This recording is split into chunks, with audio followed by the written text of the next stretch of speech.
বন্ধুরা, আজ একদম অন্যরকম একটি বইয়ের রিভিউ নিয়ে এসেছি।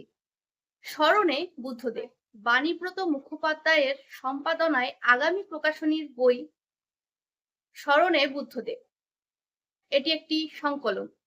পশ্চিমবঙ্গের প্রাক্তন মুখ্যমন্ত্রী বুদ্ধদেব ভট্টাচার্যকে নিয়ে স্মৃতিচারণা করেছেন তার সহকর্মী থেকে শুরু করে সমাজের বিভিন্ন ক্ষেত্রের বিশিষ্ট মানুষজনেরা।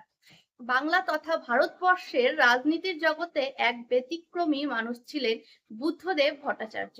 স্মৃতিচারণায় উঠে এসেছে রাজনৈতিক জীবন থেকে ব্যক্তি বুদ্ধদেব ভট্টাচার্য কেমন ছিলেন, তার সাহিত্য সংস্কৃতির প্রতি অনুরাগ, নীতি আদর্শ, আরো বিভিন্ন দিক।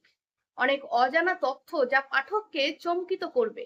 তাকে ঘিরে তর্ক বিতর্ক সবকিছু স্মৃতি কথায় লিপিবদ্ধ থাকলো দু মলাটের মধ্যে। প্রথম প্রকাশ ২রা অক্টোবর ২০২৪। মূল্য ৫৮১ টাকা। ভিডিওটি কেমন লাগলো অবশ্যই কমেন্ট করে জানাবে। যাদের এখনো অব্দি বইটি পড়া হয়নি আমি বলবো অবশ্যই বইটি পড়ে দেখুন, ভালো লাগবে। আজ এই পর্যন্ত। আর হ্যাঁ, ফলো করতে ভুলো না। বাই।